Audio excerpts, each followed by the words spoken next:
నమస్తే నేను మీ Gopi welcome back to our channel. ఈరోజు మనతో వచ్చేసరికి ప్రముఖ నిర్మాత నటికుమార్ గారు మన ముందు ఉన్నారు. సార్ నమస్తే సార్. నమస్తే నమస్తే. మరి తెలంగాణలో ఈ ఫోన్ ట్యాపింగ్ అనేది ఒక కొలికి వచ్చేటట్టే తెలియదు. ఈరోజు కిషన్ రెడ్డి గారు ఏమన్నారంటే ఈ ఫోన్ ట్యాపింగ్ బాధ్యత మొత్తం కేసీఆర్దే అన్నారు. అది ఏ మేరకు వాస్తవం? ఆయన సెంట్రల్ గవర్నమెంట్లో ఉన్నాడు కదా.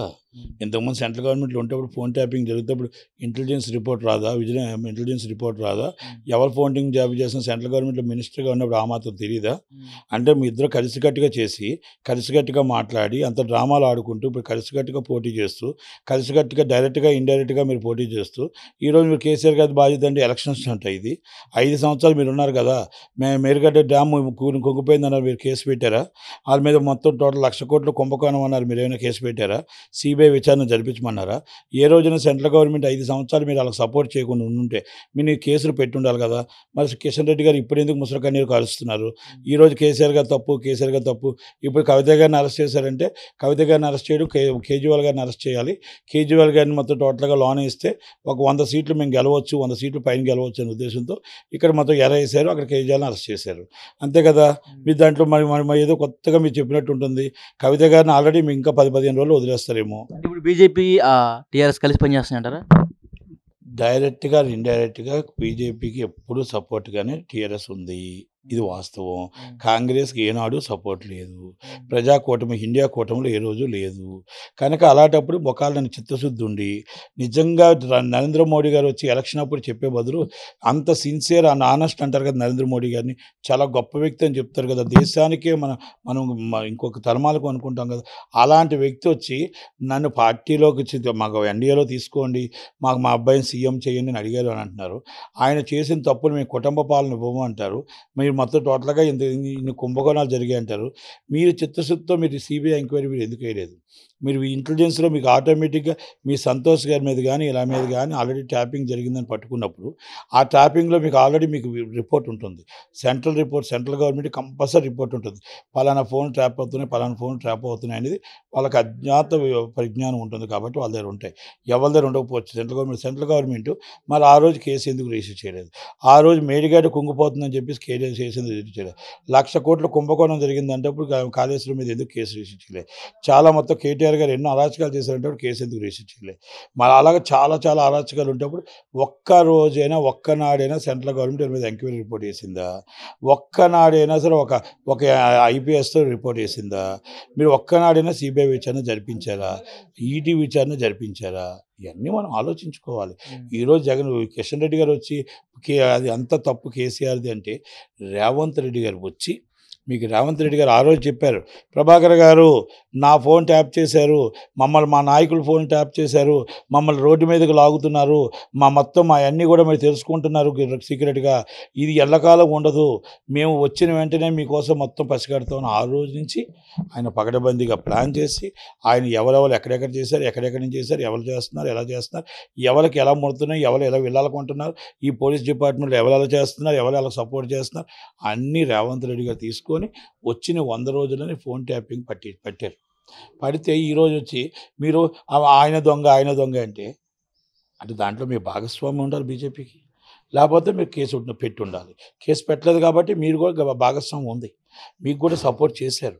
మీరు కూడా 100% సపోర్ట్ చేశారు కాబట్టి బండి సంజయ్ గారు స్టేట్ ఫార్వర్డ్ ఉన్నారు కాబట్టి ఆయన చెప్పినట్టు బండి సంజయ్ గారిని తీసేశారు, మిమ్మల్ని పెట్టారు.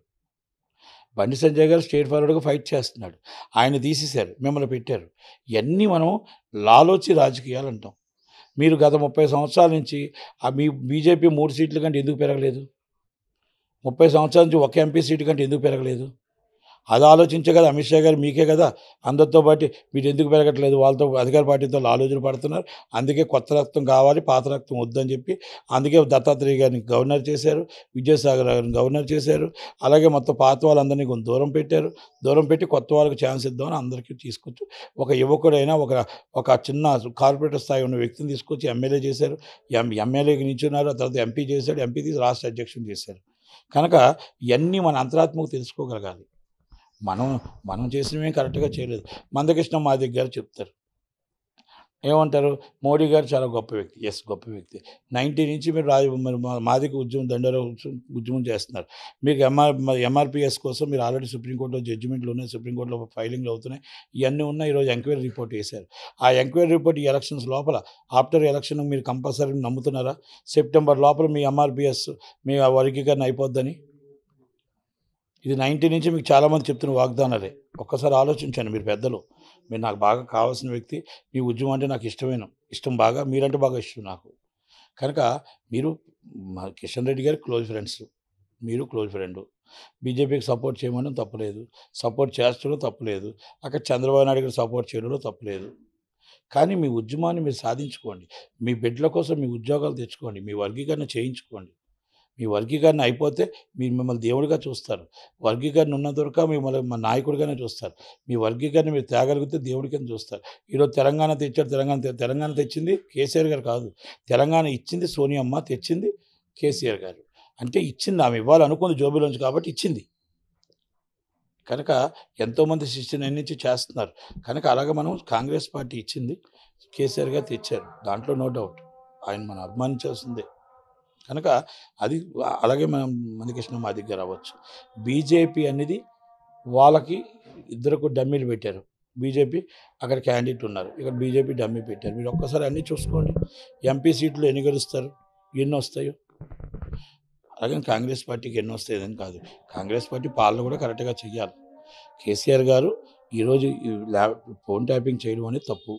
అది కేసీఆర్ గారు చేశారా, కేసీఆర్ గారు గవర్నమెంట్ చేసిందా, లేకపోతే పోలీసు వాళ్ళు చేశారా, తెలియక చేశారా, ఎవరు చేశారనేది ఆల్రెడీ ఇన్వెస్టిగేషన్ నడుస్తుంది కాబట్టి వస్తుంది. వచ్చినప్పుడు మనం ఇప్పుడు ఆల్రెడీ దీంట్లో వచ్చి వాళ్ళు చేశారు, వీళ్ళు చేశారు అనడం కూడా తప్పు, కరెక్ట్ కాదు. కానీ మీ గవర్నమెంట్ ఉన్నప్పుడు ఉన్నది, ఇప్పుడే కూడా ఉంది. మీరు ఎంక్వైరీ చేయకుండా, మీరు ఆల్రెడీ మీకు ఇంటెలిజెన్స్ రిపోర్ట్ మీరు బయట పెట్టకుండా వాళ్ళని ఇప్పుడు చెప్పడం ఏంటి విడ్డూరం? కాకపోతే అంటే కాంగ్రెస్ని మీరు బ్లేమ్ చేద్దామనే కదా. ఇదే ఫోన్ ట్యాపింగ్ విషయంలో రకుల్ ప్రీత్ సింగ్ ఎవరైతే హీరోయిన్ ఉన్నారో, కేటీఆర్ గారికి రకుల్ ప్రీత్ సింగ్కి ఈ ఫోన్ ట్యాపింగ్ మధ్య ఏదో జరిగింది, ఇద్దరి మధ్య కమిట్మెంట్ జరిగింది అన్నారు. ఆ కమిట్మెంట్లో భాగంగా ఆమెకి ఒక విల్లా కూడా కొనిచ్చాను అని అంటున్నారు. బయట వ్యాఖ్యలు జరుగుతున్నాయి. దాని మీద మీరు ఏమంటారు? తప్పు. నాకు తెలియని నేను మాట్లాడను. అలాంటి వాటిలో నేను ఒక ఆడపిల్ల మీద బయట వ్యాఖ్యలు సార్. అమ్మాయికి పెళ్ళి అయిపోయింది, ప్రజలు అంటున్నారు. ఆ అమ్మాయికి పెళ్ళి అయిపోయింది, రకుల్ ప్రీత్ సింగ్ పెళ్ళి అయిపోయింది, ఆ అమ్మాయికి పెళ్ళి అయింది కాబట్టి అమ్మాయి హ్యాపీగా ఉండాలి, బాగుండాలి అని కోరుకుందాం. ఆడపిల్లల మీద మనం తప్పు జరిగింది ప్రజలు అంటున్నారు. బయట ప్రజలు ఎవరైనా రోడ్డు మీద నాలుగు లేని రోడ్లు బోళ్ళు అంటుంటాయి. అలాంటి మనం పట్టించుకోకూడదు. ఆడపిల్ల ఎవరింటికైనా ఆడపిల్లకి తప్పు జరిగిందా, ఒప్పు జరిగినా కూడా ఇలా బయట బహిరంగంగా మాట్లాడుకుంటూ ఆ పిల్లని అవమానించడం కరెక్ట్ కాదు. అది జరిగిందా జరగలేదా ఎవరికి తెలియనప్పుడు మనం ఇది కరెక్ట్ కామెంట్లు కావు. అంటే ఫోన్ ట్యాపింగ్ విషయంలో ఇంకా ఒక కొలికి రావట్లేదు. ఇది ఎప్పుడు వచ్చింది అంటారు ఫైనల్గా? ఇన్వెస్టిగేషన్ జరుగుతున్నప్పుడు పోలీసులు ఇన్వెస్టిగేషన్ అనేది ఒక రాత్రితో రాత్రి అయిపోదు కదా. పకడ్బందీగా మొత్తం సాక్ష్యాలు కావాలి, ఎక్కడెక్కడి నుంచి వచ్చింది, ఎలాగొచ్చింది, కోర్టుకు ఛార్జ్ షీట్ సబ్మిట్ చేయాలి, కోర్టుకి మొత్తం టోటల్ సాక్ష్యాలు సబ్మిట్ చేయాలి. ఒకవేళ మనం అరెస్ట్ చేసామంటే వాళ్ళు బయటికి వెళ్ళకుండా 3 నెలలు 4 నెలలు ఉండేటట్టు, శిక్ష పడేటట్టు కరెక్ట్గా చేయాలి. ఇది వెరీ ప్రెస్టీజియస్ కేసెస్ కాబట్టి ఇవన్నీ కొంచెం టైం పడుతుంది, అంత రాత్రి అవ్వదు. Okay sir, thank you sir. Thank you.